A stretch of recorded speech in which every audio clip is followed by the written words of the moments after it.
Guys, कैसे हैं आप सब? होप से आप सब बहुत अच्छे होंगे।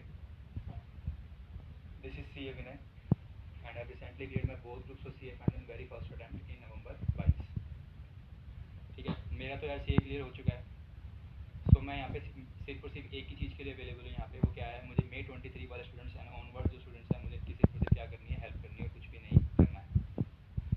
ठीक है, तो मैं क्या शेयर करने जा रहा हूँ इस वीडियो के तहत यहाँ पे। तो इस वीडियो के तहत मैं सिर्फ एक ही चीज़ शेयर करने वाला हूँ अभी, क्या कि आखिरी जो 2 महीने हमारे पास बचते हैं उसको यूटिलाइज़ कैसे करना है। ठीक है, उसको यूटिलाइज़ कैसे करना है। जैसा कि आप सब जानते हैं कि हमारे मई में एग्ज़ाम शेड्यूल है सी ए फाइनल के। चाहे वो सी ए फाइनल हो, चाहे सी ए इंटर हो, चाहे सी ए फाउंडेशन चलो जून में होता है, but C A inter final जो भी है सबके लिए वीडियो काम आ जाएगी। कोई ऐसे बहुत बड़ी बात नहीं है। पर मैं स्पेसिफिकली यहाँ पे सी ए फाइनल के सब्जेक्ट्स कवर करने वाला हूँ कि ये आपका हो चुका होगा, ये बाकी होगा, इस तरीके से। तो सी ए फाइनल वाले ही मेन इसको देखें, इंटर वाले भी रिलेट कर सकते हैं कि टाइमिंग मैनेजमेंट करना है तो। ठीक है, चलो कोई नहीं। सबसे पहले बात करते हैं कि जनवरी फरवरी हमारा बीत चुका है, सिर्फ एक ही दिन बाकी फैब खत्म होने में। ठीक है, हमारे पास 2 महीने हैं, मार्च और 1 अप्रैल। ठीक है, ये 2 महीने बचते हैं, उसके बाद हमारे एग्जाम शेड्यूल हो जाएंगे।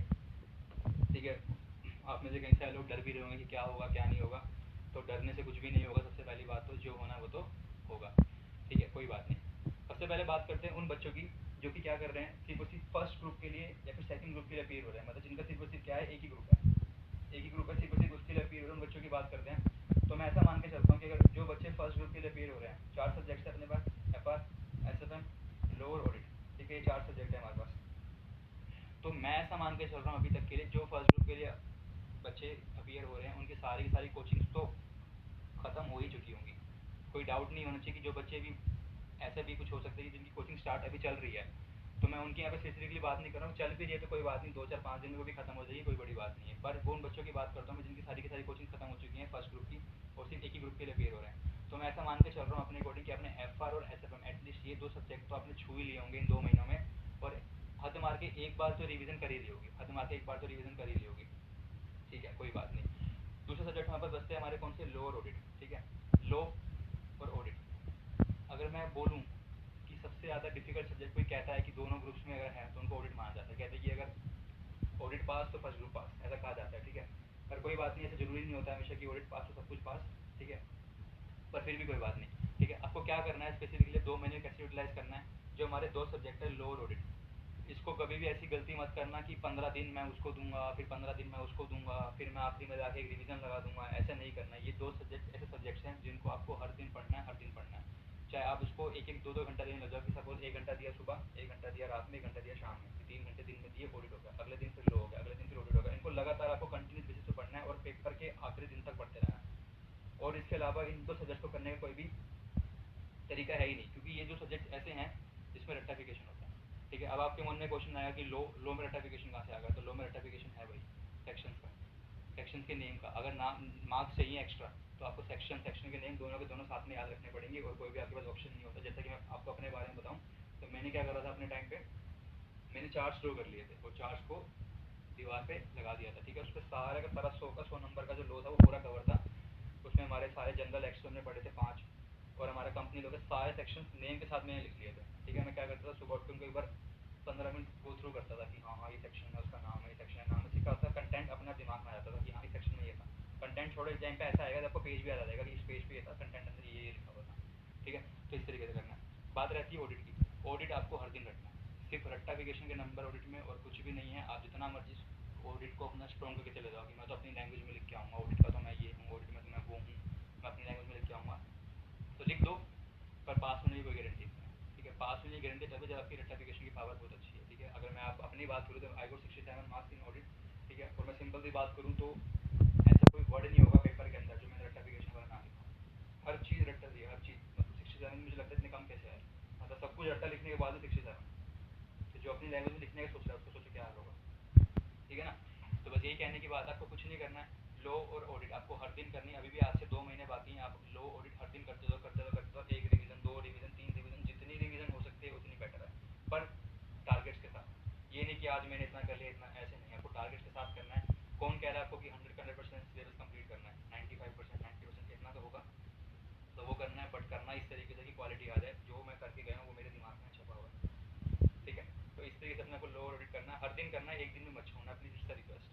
एक दिन भी मत छोड़ना, किसी और की बात मत सुनना कि 15 दिन वो कर लूँगा, फिर 15 दिन फिर रीजन लाऊंगा, नीट बटा सन्नाटा हो जाएगा अगले 15 दिन में। लो ऑडिट ऐसी चीज़ है। ठीक लो एक पल के लिए फिर भी याद रह जाएगी, ऑडिट तो फिर भी याद नहीं रहेगा। चलो, और लो और आपको दूसरा आता है एफ आर एस एफ में भी प्रैक्टिकल सब्जेक्ट है, साथ साथ करते रहना। एफ आर फिर भी आप बोलोगे कि थोड़ा सा आसान है कि इसमें तो चलो हमने करा हुआ है, आता है, इंडियस वगैरह हमने कर लिए। मेन इंडियस में बोलूँ कि ऐसे इंडियस जो कि आपका 60-70 मार्क्स पेपर तो ये कवर कर लेते हैं। इंडियस 115 हो गया, लगभग कंसोलिडेशन वाला हो गया, रेवेन्यू कॉन्ट्रैक्ट्स हो गया, कंसोलिडेशन हो गया, देन आपका एमलगमेशन वाले हो गए, ठीक है, ये हो गया। देन आपका शेयर बेस पेमेंट, ये बहुत इंपॉर्टेंट इंडेक्स है। फिर आपका लीज बेस वाला, ये वाला बहुत इंपॉर्टेंट इंडेक्स है, ठीक है। तो ये 5-6 इंडेक्स बहुत ज़्यादा इंपॉर्टेंट होते हैं, जो कि बहुत ज़्यादा मार्क्स कैरी कर लेते हैं। 60-70 मार्क्स से सिर्फ यही आ जाते हैं, ठीक है।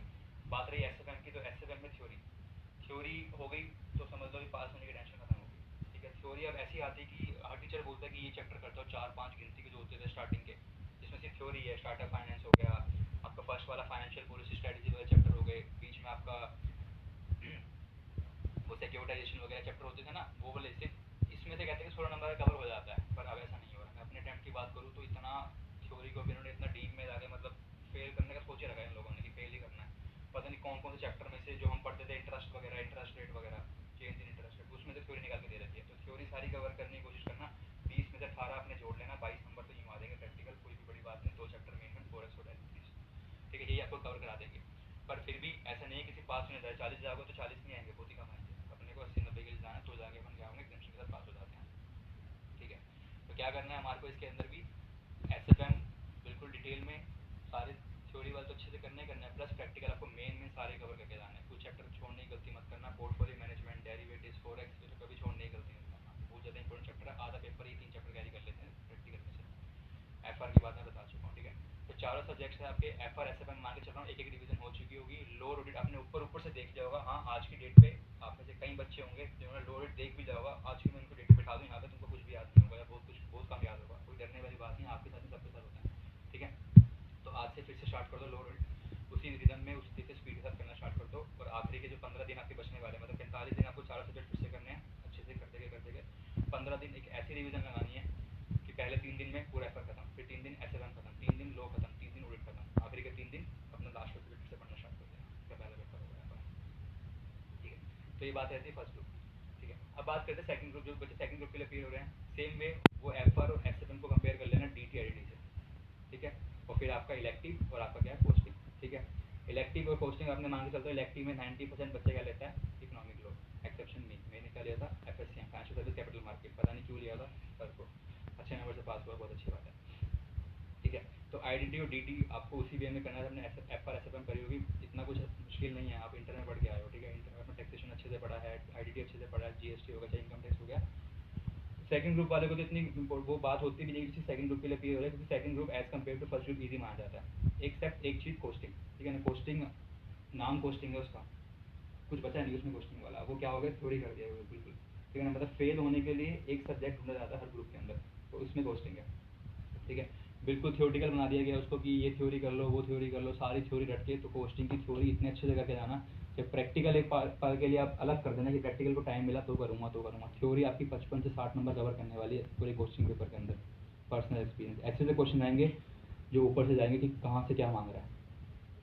तो डरने वाली बात नहीं, सारी थ्योरी हर टीचर की बुक से कि ये रहेगा तो वहाँ से कर लूँ, लेकिन सबसे पहले आई से एट, उसके बाद तो कुछ भी नहीं होगा। हाँ, समझना थोड़ा सा मुश्किल होता है क्वेश्चन को कि कहाँ से आया, पर फिर भी अगर सारी चीज़ आपके पास ज़्यादा नॉलेज आपके दिमाग में है तो बहुत ईजी हो जाता है निकालना कि हाँ यहाँ से लिंक कर दिया, वहाँ से लिंक कर दिया। कभी ऐसा मत सोचना कि पेपर जो क्वेश्चन आएगा वो एक ही चैप्टर से आएगा, 2-3 चैप्टर मिलकर कॉम्बिनेशन करके क्वेश्चन बन जाता है। तो हर जगह से दिमाग लगाना बिल्कुल खोल के कि यहाँ से होगा तो वहाँ से होगा, ठीक है। तो कोस्टिंग की सेम में थ्योरी पढ़ना रटना स्टार्ट कर दो अभी से। जिन्होंने नहीं रटनी स्टार्ट करी उसको रटना स्टार्ट कर दो, बहुत अच्छे नंबर आ जाएंगे रट के, सिर्फ रटना है। डी टी बहुत आसान है। इलेक्टिव आपसे यार मैं क्या ही बताऊँ यार इलेक्टिव में, ठीक है ना। कुछ नहीं करना है इलेक्टिव के लिए, आपको रात के घंटे निकाल लेना हर दिन। आज अभी भी नहीं छुई कोई बात नहीं, अभी भी नहीं छुई कोई बात नहीं, अगर आने वाले 1 महीने में नहीं छुओगे तब भी चलेगा, लेकिन लास्ट महीने के लिए लास्ट में 2-2 घंटे 3-3 घंटे निकाल लेना। रात को सोने से 2 घंटे पहले, सपोज 12 बजे बैठ गए तो 2 बजे तक कर लिया इलेक्टिव अच्छे से। साथ में वो छोटे वाले नोट्स यूज करके अपने बुक्स पर लगा ली, बहुत अच्छे से इंडेक्स वगैरह प्रिपेयर कर ही लोगे, ठीक है। तो जो एक ग्रुप दे रहे हैं उनकी बात तो होगी। अब आते हैं खिलाड़ियों की बात, ठीक है ना। जो खिलाड़ी यानी कि जो लोग बोथ ग्रुप्स के लिए क्लियर हो रहे हैं इस बार, ठीक है। तो भाई जो लोग बोथ ग्रुप्स के लिए क्लियर हो रहे हैं उनके पास भी 2 महीने हैं, ठीक है। तो आपका क्या क्या हो गया होगा, ऐसा मान के चलता हूँ। एफ आर पढ़ ली होगी आपने, एस एफ एम कर ही ली होगी, लो एक बार तो एटलीस्ट कर ही ली होगी, ऑडिट एक बार एटलीस्ट कर ली होगी, 4 मान के मैं चल रहा हूँ। साथ में इलेक्टिव आप लोगों ने भी छुआ नहीं होगा, ठीक है। एक पल के लिए मान के चल रहा हूँ, D T I D T आपने ऊपर ऊपर से देख लिया होगा, कोस्टिंग आप लोगों ने छुआ नहीं होगा, कोई बात नहीं। अब क्या करना है, आने वाले 2 महीने जो चीज़ करी है ना उसे हटा दो। अब 15 से 20 दिन ऐसे लो जिस चीज़ को आपने कुछ भी नहीं छुआ, वो सब्जेक्ट छुए ही नहीं है अभी तक, मैंने कोस्टिंग को हाथ में लगाया तो लगा लो। क्योंकि अब आने वाला टाइम ऐसा आएगा जब महीना बीतेगा ये वाला, तो आप सोचोगे यार कि जो हो गया वही कवर कर लेता हूँ ना, जो रह गया उसे छोड़ देता हूँ। तो मैंने कोस्टिंग थोड़ा सा करा, बहुत थोड़ा बहुत कर लिया कोस्टिंग। हम सोच के बैठा हूँ कि कोस्टिंग अब सीधा पेपर के टाइम पे करेंगे। आपके दिमाग में ऐसा आएगा, एक महीने तक बचेगा ना कि यार अब तो जो हो गया, इतना सारा कुछ हो गया, 8 सब्जेक्ट 7 सब्जेक्ट में पढ़ चुका हूँ, क्यों ना 7 को दोबारा रिवीजन लगा ली जाए। अरे यार एक में रह गया तो सब में रह गया ना, फिर क्या फ़ायदा वो 7 करने का। समझ के चल रहे हो ना, वो तरीके वाली बात है। तो कुछ नहीं करना आपको, जो चीज़ अभी नहीं उठाई है 15 से 20 दिन लो, उसको उठा के ढंग से सब कुछ हटा दो, जो चीज़ होगी हटा दो, ठीक है, होगी ना तो याद आ जाएगी, होगी हटा दो, जो चीज़ नहीं की उसको दोबारा लेके बैठ जाओ। 15 से 20 दिन लो, 25 दिन लो, उसको निपटा दो। ये सारे सब्जेक्ट्स मेरे आने वाले 25 दिन में एक बार कवर हो जाए, बहुत ही प्यार से दिमाग में बिल्कुल डल जाए कि हाँ ये हो गया। चाहे कुछ सब्जेक्ट ऐसे होंगे कि 2 बार रिवीजन हो चुकी होगी, प्रैक्टिकल पार्ट की तो मैं बात करूँ, ठीक है। प्लस ऑडिट और लो और एक कोस्टिंग की थ्योरी, ये मत छोड़ना, ये साथ साथ करनी है हर दिन। ये 15 से 20 दिन जो मैं कह रहा हूँ ना, सब्जेक्ट को दो जो कि आपके हो नहीं हुए उनको छूना है, कोई बात नहीं, उनको तो छूना ही छूना है, प्लस लो ऑडिट और आपकी कोस्टिंग, 1-1 घंटा 2-2 घंटा हर दिन निकाल लेना, सुबह रात शाम को मिला के, कि मैं ये तीनों हर दिन करता रहूँ, एक दिन भी ना छोड़ूँ। क्योंकि जिस दिन आपने छोड़ा उस दिन आपकी रटने की पावर धीरे धीरे कम होने लग जाएगी। हमारे को सिर्फ रटना है, रटने के नंबर है, पास होना है नहीं होना, तो पास होना पड़ेगा, रखना पड़ेगा, ठीक है।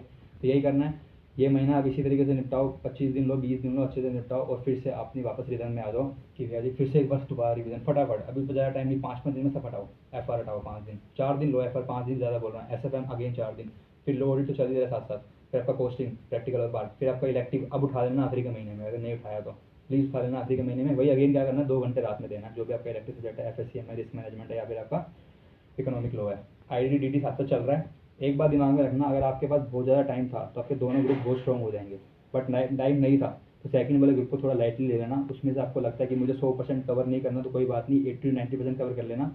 आपको अपना ही केस बता रहा हूँ, मैंने पूरा कवर नहीं करा था सेकंड ग्रुप, मैंने सिर्फ ऊपर ऊपर से करा था कि जस्ट मेरा वो बन जाए, सेटअप हो जाए, मैं पास हो जाऊँ। बट इतना आसान पेपर आता है सेकंड ग्रुप के, कुछ कुछ हार्ड मिलेंगे, बट इतना क्योंकि आपकी इंटर की नॉलेज लिंक हो जाएगी वहाँ पे आईडीटी में, ठीक है। तो इतने आसान पेपर आएंगे कि ऐसा लगेगा ये तो आता है, ये तो आता है, ठीक है ना, वो हो जाएगा वहाँ पे जाके। तो मैंने सोचा था कि मैं नेट सेटअप से पास हूँ, पर मैं इंडिविजुअली पास होगा उसमें, ठीक है, इतनी मेरी तैयारी भी नहीं थी। तो यही करना है, और फिर 5-5 दिन में सब्जेक्ट सारे खत्म करते चलना, जो भी आपके रह गए रिमेनिंग वाले, थर्ड डिवीजन सेकंड डिवीजन जो भी एज केस में भी आपका है। और आखिरी के 4 से 5 दिन आप फर्स्ट पेपर के लिए छोड़ देना, उसको भी ढंग से करके, उससे पहले सब कुछ आपका हो जाना चाहिए, बिल्कुल सब कुछ हो जाना चाहिए, कुछ भी नहीं बचना चाहिए। चाहे 80% कराओ मैंने, सेकंड ग्रुप चलेगा, फर्स्ट ग्रुप पूरा करना, सेमी क्वालिफाइड सीए बनना बहुत जरूरी है सीए बनने से पहले, ठीक है। तो यही रहेगी अपनी दोनों ग्रुप की स्ट्रैटेजी। इसके अलावा एक चीज़ और, पेपर अपने उसी वे में आएंगे, पेपर से डरने वाली बात नहीं, जो पिछले टाइम में पेपर है वैसे इस बार भी टाइम में पेपर आएंगे। तो हाँ डिफिकल्ट होंगे, पहले ही अपने माइंड को बना के चलना, दिमाग में सारे डिफिकल्ट नहीं होंगे, कुछ तो इतना बेसिक लेवल होगा कि आप अपने आप पे हंसोगे कि मैंने इतना टाइम क्यों डिवोट करा है एस पे। ये तो मेरा फर्स्ट क्लास का क्वेश्चन आया जो मैंने फर्स्ट क्लास में पढ़ा था, मेरे साथ ऐसे ही हुआ था एस के अंदर। 4x का क्वेश्चन ऐसा आया, क्या क्या नहीं पढ़ा 4x में, 120 पेजेस पढ़ डाले और क्वेश्चन कौन सा आया, तो फर्स्ट पेज का था, ठीक है। तो कुछ बहुत बेसिक होंगे लेकिन कुछ इतने हार्ड होंगे कि आपको लगेगा यार ये सब्जेक्ट रुक गया तो सब रुक जाएंगे। तो ढंग से करना सारे के सारे को, किसी को भी बेसिक देने की जरूरत नहीं है। पेपर आसान आएगा आपकी नज़र में, दुनिया की नज़र में वो हार्ड होगा, कोई बात नहीं, आपको पास होना है, ठीक है।